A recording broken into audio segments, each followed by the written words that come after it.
Hello, dear students. Dr. Bapuji Salunkhe, Institute of Engineering and Technology, Kolhapur, welcomes you all to e-learning platform. This is Science and Humanities Department. Myself, Mr. Sudarshan Dinkar Mahadik, and the course which we are learning is Applied Science Physics. The unit which we are learning is Properties of Matter and Entity.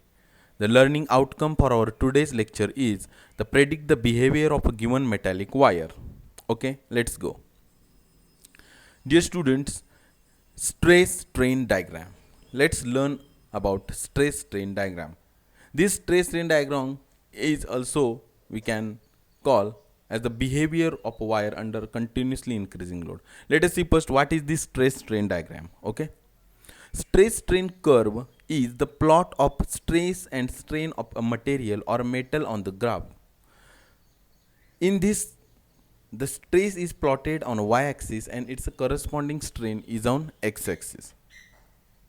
After plotting the stress and its corresponding strain on the graph, we get a curve, and this curve is called as stress strain curve or a stress strain diagram. The strain the stress strain curve for a different material is a different. So dear students,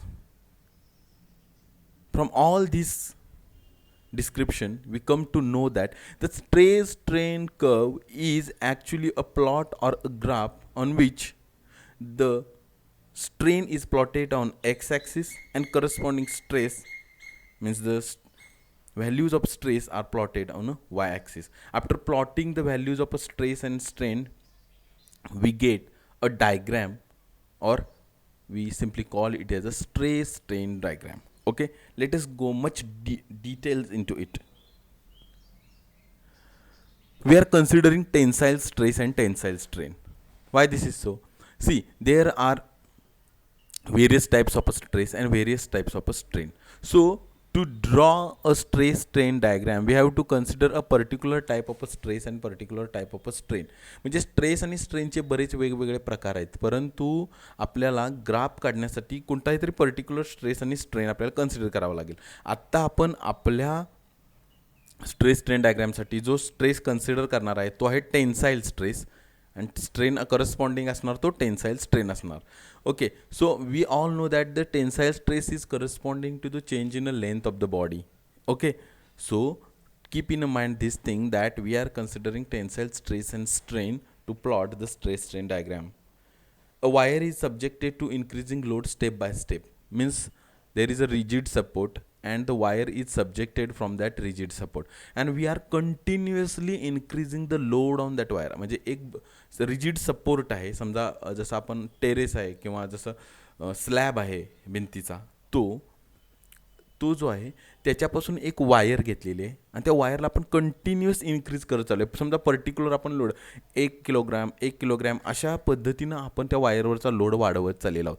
तर ती wire कशा पद्धतीनं behaviour करेल, तर जसं की आपण load त्या बॉडीवरचा वाढवत जाऊ, त्या वायरवरचा लोड वाढवत जाऊ, तशी करस्पॉन्डिंग जी रिडिंग्ज आहेत ती रिडिंग्स आपण नोट डाऊन करणार आहोत स्ट्रेस आणि स्ट्रेनची. recorded the readings for tensile stress and corresponding tensile strain. Means this type of situation, there is a rigid support, one wire is subjected from that rigid support, the original length of wire is capital L. Okay, the area of wire is capital A, that is pi r square. We have attached a load, means at very first that W is equal to mg, and we are continuously in a same proportion we are going to increase the load. So with the help of this formula, tensile stress is equal to applied force divided by cross sectional area, and tensile strain equal to change in a length divided by original length. So with the help of both these formulas, tensile stress and tensile strain, we record the values or readings for tensile stress and corresponding tensile strain, and after recording those all values, we plot a graph, okay, which is called as a stress strain diagram. And after plotting or after drawing that graph, the image or the graph which will come out will look like this. Okay, so this is a stress strain diagram.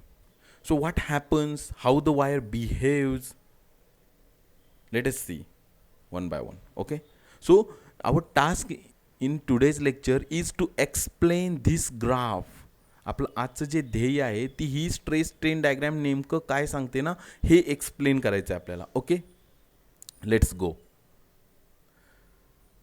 आता विद्यार्थ्यांनो, तुम्ही या डायग्रॅमकडे पहा आणि अशा पद्धतीनं आपण explain करत जाणार आहोत. सुरुवातीला आपण पाहिलं की स्ट्रेस आणि स्ट्रेनचे आपल्याकडे व्हॅल्यू आहेत त्या आपण प्लॉट केल्या. आपण व्हॅल्यू प्लॉट केल्यानंतर आपल्याला सुरुवातीचा जो पोर्शन मिळतोय तो आहे ओ ई हा portion. See, this straight line O E indicates that Hooke's law is obeyed until point E is reached.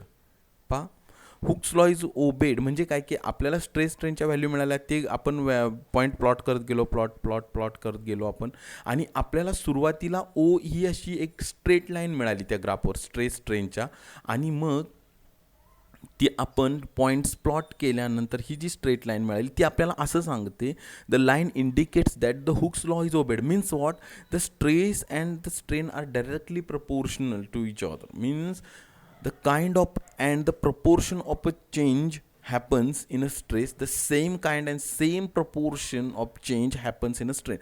Stress is directly proportional to strain. म्हणजे स्ट्रेस आणि स्ट्रेन हे समप्रमाणात बदलत आहेत असा त्याचा अर्थ आहे. म्हणजे Hooke's law is obeyed, stress ज्या पद्धतीनं बदलते अगदी त्याच पद्धतीचा आणि तेवढ्याच प्रकारचा बदल हा स्ट्रेनमध्ये घडून येतो. ई हे जे आहे पॉईंट ह्याला म्हणतात elastic limit of the wire. Means what? Elastic limit of the wire. We all know about the elastic limit. Means it is the maximum stress that can be applied on a body without permanent deformation. Is called as a elastic limit of the wire. At any point between O and E, if load is removed from the wire, it will regain the original length. म्हणजे कसं आहे पहा की तुम्ही O आणि E या पॉईंटमध्ये कुठल्याही पॉईंटला तुम्ही जर वायरवरचा लोड रिमूव्ह केला तर बॉडी परत तिच्या ओरिजिनल लेंथला मागं येते. म्हणजे समजा तुम्ही इथंपर्यंत पॉईंट मिळवलेले आहेत आपण असं समजू, आणि यावेळी परत म्हणजे तुम्ही या दिशेनं चाललेला आहात ह्या ग्राफच्या, याचा अर्थ तुम्ही वायरवरचा लोड वाढवत चाललाय. समजा तुम्ही इथंपर्यंत ज्यावेळी लोड दिलेला होता, ठीक आहे, त्यावेळी परत तुम्ही सगळा लोड त्या बॉडीवरचा जर का मागं काढून घेतला तर बॉडी परत तिच्या ओरिजिनल लेंथ एल जेवढी आहे तिथं मागं येणार. म्हणजेच बॉडी ओ ई हा जो प्लॉट आहे याच्यामध्ये बॉडीमध्ये कम्प्लिटली इलास्टिसिटी प्रॉपर्टी जी आहे ती कशी आहे, सर्वाइव्ड आहे. तिथं ओ हुक्स लॉ जो आहे तो ओबे केला जातो. म्हणून ओ ई या पॉईंटमध्ये कुठल्याही पॉईंटला जर बॉडीवरचा लोड किंवा त्या वायरवरचा लोड जर का आपण रिमूव्ह केला तर बॉडीची ओरिजिनल लेंथ आहे ती काय होईल तर रिगेन होईल. Okay, E dash portion is curved towards the strain axis, which shows increase in a strain is more than increase in a stress. That is Hooke's law is not obeyed. पहा E dash हा portion आतापर्यंत आपण E पर्यंत पाहिलं elastic limit. आता आपण बॉडीवरचा load पुढं आणखीन पाहिला तर काय समजून येतं आपल्याला की E डॅश हा जो पोर्शन आहे इथं stress is directly proportional to strain आहे का, नाही, कारण स्ट्रेनची व्हॅल्यू जास्त प्रमाणात वाढलेली आहे इथं आपल्याला सरळ दिसतंय, कारण हा जो कर्व आहे तो बऱ्यापैकी आपल्याला स्ट्रेन ॲक्सिसला पॅरलल होताना दिसतोय. म्हणजे स्ट्रेनची व्हॅल्यू वाढत चाललेली आहे, परंतु स्ट्रेसची व्हॅल्यू त्या प्रमाणात वाढलेली आहे का, नाही. म्हणजेच इथं stress is not directly proportional to strain हे आपल्याला सरळ दिसते. स्ट्रेनची व्हॅल्यू भरभर वाढलेली आहे. The value of a strain is rapidly changing, rapidly increasing, but in that proportion the value of a stress is not increasing. So Hooke's law is not obeyed here.